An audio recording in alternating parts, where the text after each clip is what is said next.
Merekam.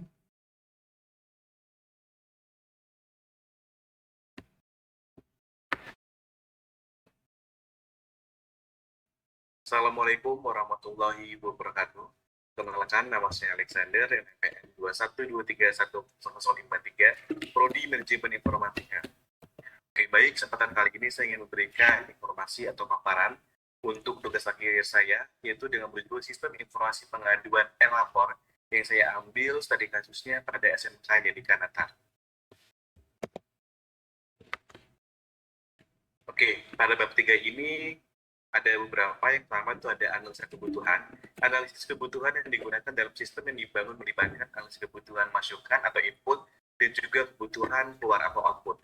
Adapun analisis kebutuhan fungsional, yaitu analisis kebutuhan fungsional pada perangkat lunak yang akan dibuat oleh penulis untuk meningkatkan proses e-lapor jadikan. Penulis merancang akan terbuka situs web, sistem informasi pendaftaran, dan juga ada 3 jenis user atau pengguna. Selanjutnya ada analisis kebutuhan non-fungsional. Kebutuhan non-fungsional ini mencakup perilaku sistem, termasuk kebutuhan perangkat keras atau hardware, perangkat lunak, software, dan juga sumber daya manusia atau bandwidth. Dalam analisis kebutuhan non-fungsional ini akan dijelaskan berbagai tipe kebutuhan yang memenuhi perilaku dari sistem. Nah, ini ada analisis kebutuhan data perancangan. Yang pertama ada analisis kebutuhan masukan, kebutuhan proses, dan juga kebutuhan input. Analisis kebutuhan fungsionalnya ada admin, petugas, dan juga ada pelapor.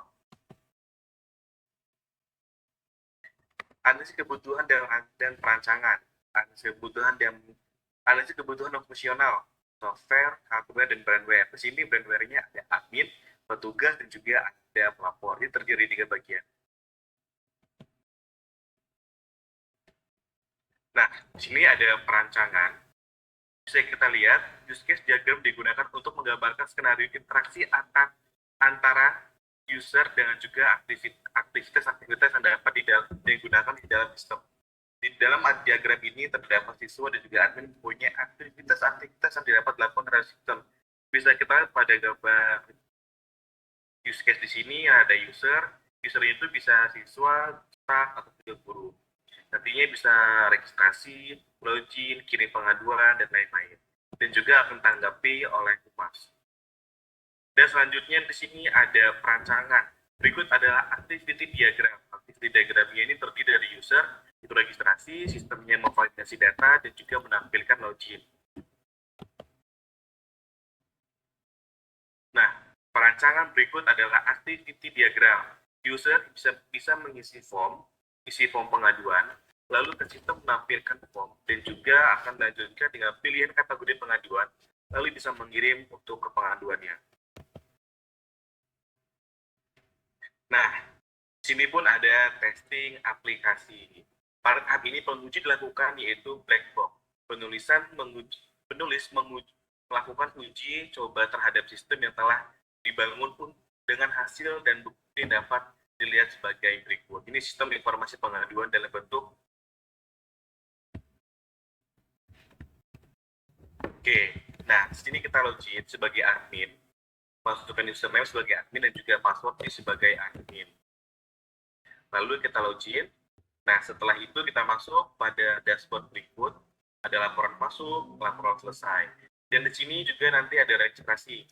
Registrasi bisa menambahkan untuk user penggunanya dan juga bisa menambahkan untuk admin. Nah, sini kita bisa masukkan input ada NISN, nama pengguna. Contohnya nama penggunanya adalah Elja. Untuk admin usernya kita tulis namanya Elja, dan juga untuk passwordnya kita buat password admin. Lalu kita simpan, data pun tersimpan, dan untuk mengecek sudah masuk atau belum, kita cek melalui dari user yang telah kita registrasi atau kita daftarkan terlebih dahulu.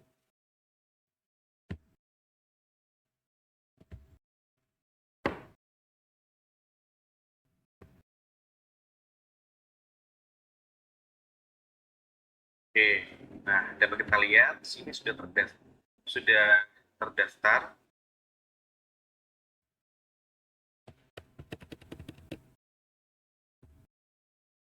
Kita simpan. data sudah tersimpan untuk pengecekan datanya. Nah, sini pelapor. Yang kita daftar ini kan namanya Elja. Berarti sini sudah terdaftar sebagai pelapor. Dia langsung bisa melakukan pelaporan apapun yang dilakukan atau yang dialami pada Elja pada di aplikasi ini. Nah, untuk coba kita login menggunakan tadi udah di daftarin, masukkan username-nya itu ada Elja. Nah, di sini pada kolom segini ya, pada tampilan ini, LC bisa melakukan pengaduan, baik itu ada kekerasan seksual, kekerasan fisik, atau kekerasan verbal dan lainnya. Dengan pilihan, kita coba untuk kekerasan fisik, untuk tulis pengaduannya. Nah, lalu tulis laporan, itu adalah laporan detail dari yang dialami. Di situ apa aja, bisa dipukul, atau bisa dicubit, dan lain-lainnya. Nah, kita tulis sini dipukul. Lalu bisa pilih file, bisa kita kita cantumkan juga gambar atau bukti-bukti lainnya untuk memperkuat kejadian yang telah dialami. Kita coba untuk masukkan gambar, lalu kirim. Nah, pengaduan sudah selesai. Untuk mengecek apakah pengaduan ini sudah masuk atau belum, kita log on dan kita lakukan.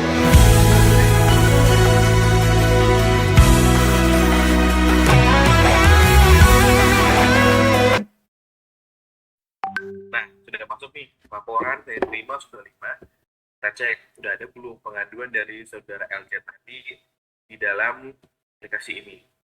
Dan sudah dengan tampilan diproses, artinya belum ada tindakan apapun dari admin.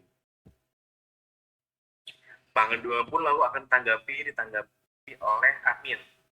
Admin itu bisa jadi guru, staf, kepala sekolah, dan lain-lainnya. Kita tanggapi dengan oke, lalu kita kirim, dan akan berubah statusnya menjadi selesai. Setelah sebelumnya kan proses, setelah kita proses selesai, maka akan berubah menjadi selesai. Pengaduan ini sangat bagus banget ya untuk di kalangan siswa-siswa yang saat ini sudah marak banget yang namanya pembulian, baik secara verbal maupun non verbal. Cuma tidak adanya keberanian untuk mengadu kepada pihak sekolah, guru, staf, dan lainnya. Dengan adanya aplikasi ini diharapkan tidak ada lagi namanya pembulian dan tidak ada lagi namanya takut, karena semua bisa melapor melalui aplikasi ini dengan jaminan nama tertentu akan dirahasiakan oleh pihak sekolah. Oke, jadi pun ada tertera petugasnya, tanggal masuk, tanggal tanggapi, dan juga statusnya. Kita bisa lihat pelaporan di ini detailnya, yang pelapor Elja dengan petugas, tanggal masuknya tanggal 27 bulan 9 2023, dan langsung tanggapi di hari yang sama. Dan respon, kita bisa lihat semua di sini nanti.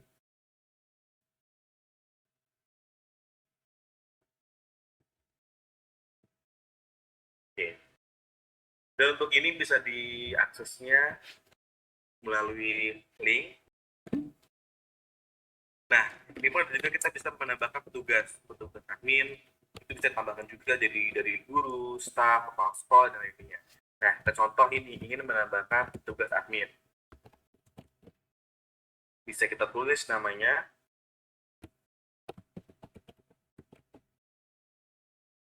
dan jangan lupa kita berikan password untuk login. Oke. Bisa juga diberikan nomor telepon, atau juga bisa pilihan level, kita pilih levelnya admin, dan jangan lupa untuk disimpan. Nah, untuk mengetes apakah Anda bisa login atau belum, kita coba untuk kembali ke tampilan awal. Kita login sebagai atau sebagai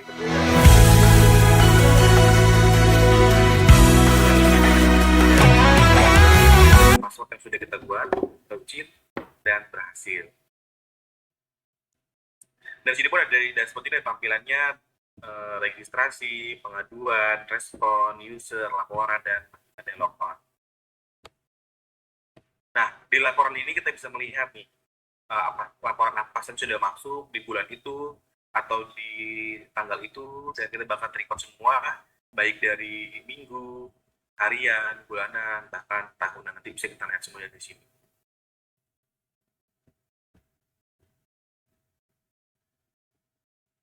Nah, ini kita bisa lihat untuk cetaknya, bisa kita cetak juga untuk sebagai bukti pelaporan.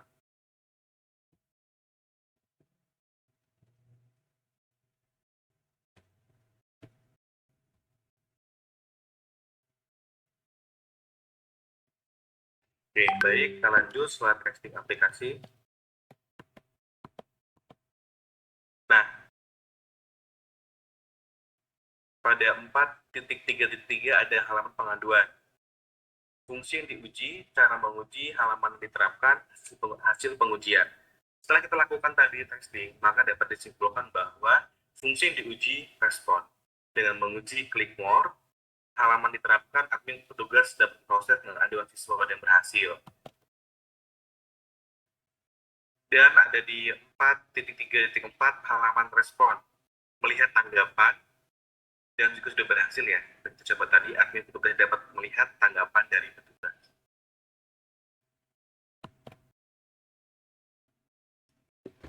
Nah, pada 4.3.5 halaman user, fungsi yang diuji ada tambah, ubah, simpan, dan hapus. Dan semua kita bisa lihat tadi sudah berhasil semuanya. Admin dapat menambahkan data, admin dapat mengubah data, admin dapat menyimpan data, dan juga admin dapat menghapus data. Selanjutnya 4.3.6 halaman cetak laporan. Fungsi diuji, cetak, lihat. Cara mengujinya klik tombol print, dan lihat klik more. Dan kita bisa lihat tadi hasilnya, admin dapat print data pengaduan dan juga admin dapat melihat data pengaduan dan semuanya sudah berhasil. Nah, halaman tulis laporan ada fungsi diuji, tulis laporan, lihat, kirim, dan hapus. Dan juga semua kita coba tadi, semuanya berhasil, pelaporan dapat memberikan laporan, pelapor dapat melihat status data pengaduan, dan juga pelapor dapat menghapus data. Oke, baik, sekian tugas akhir dari saya. Adapun salah kata saya mohon maaf dan terima kasih banget kepada Ibu Fitrawati selaku dosen pengampu dari mata kuliah RPL yang telah memberikan kesempatan kepada saya untuk melanjutkan tugas akhir. Semoga berhasil saya ini dapat berjalan lebih lanjut lagi dan dapat digunakan dengan sebaik mungkin dan semaksimal mungkin. Baik, saya akhiri. Wassalamualaikum warahmatullahi wabarakatuh.